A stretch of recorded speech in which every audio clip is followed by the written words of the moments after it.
Hi, I'm Amy and welcome to my home. Today I'm joined by my friend Bonnie Ebert. Bonnie is a health coach and personal chef.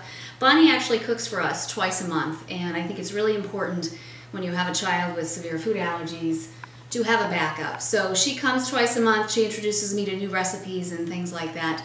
And she introduced me to a snack which we love to travel with. So I wanted to bring her in today to share with you her recipe, and I think it's a great snack to travel with. So Bonnie, thank you for coming in. You're welcome. And happy birthday. Thank you. Yes. Thanks. So tell us what you're going to make. Okay, I'm going to make Bonnie's energy balls, and I call them Bonnie's because I took a recipe that had some highly allergic ingredients, and I kind of tweaked it to accommodate families like the Canes with allergies, and for my own benefit because I'm allergic to peanuts. So I took it and tweaked it, and it's really, what I love about it is everything is already prepared. You don't have to do any pre-prep. Somebody was nice enough to do my whole mise en place here, which I love, but it's just real easy to throw together.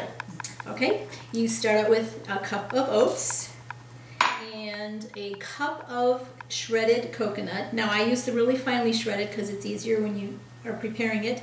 And if you have allergies to coconut, then you can use their quinoa flakes, and it's like a great idea. Instant hot cereal quinoa flakes. It's high protein, so if you want to do that, you can do that instead. But I love the coconut. Yeah. Okay. And the next one is a half cup of ground flax, and that's a really high omega-3s. It's really high in omega-3s and fiber, and it's just really good for you. And you don't really taste it that much in case somebody... You really don't. Yeah, you really somebody may turn their nose up when you say flax because it just sounds really healthy. Yeah. And then a half a cup of the mini chocolate chips. Now we like to use the non-dairy Enjoy Life, and I like the minis because they're better in the little ball form.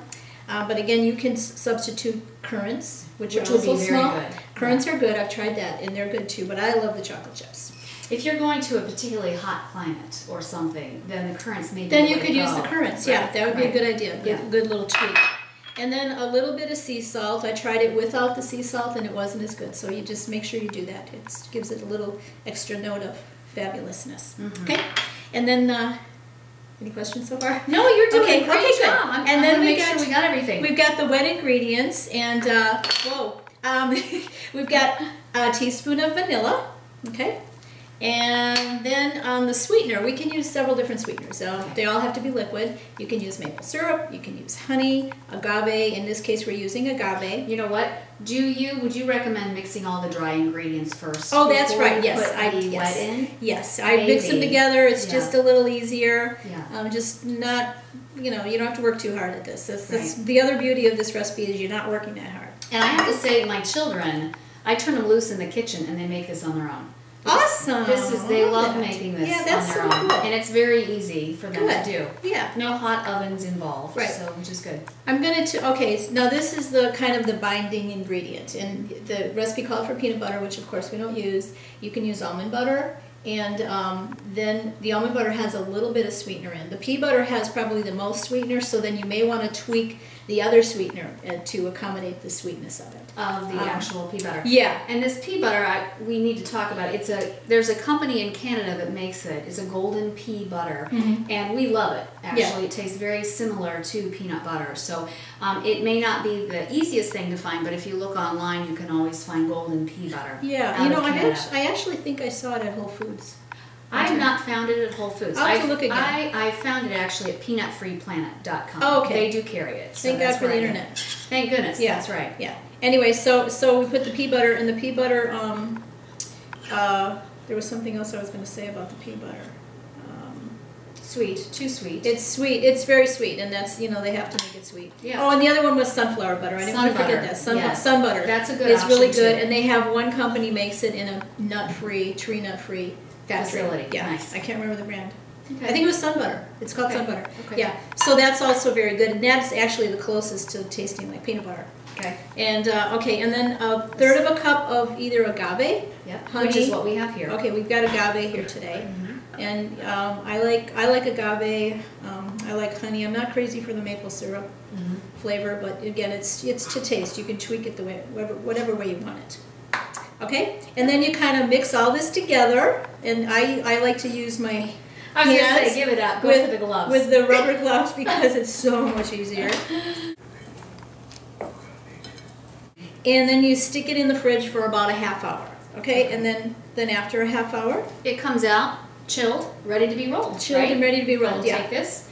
Now I will say that when I did an earlier batter, it did seem a little dry. So do you have recommendations if it's too dry, or you think you just need to squeeze it a little bit more? Well, if it appears too dry, I would say try squeezing it first. Okay. And then if it's still, and the good thing about wearing the gloves, when you can actually squeeze harder and it's not sticking to your hands. Yeah. And it'll stay pretty firm. Okay.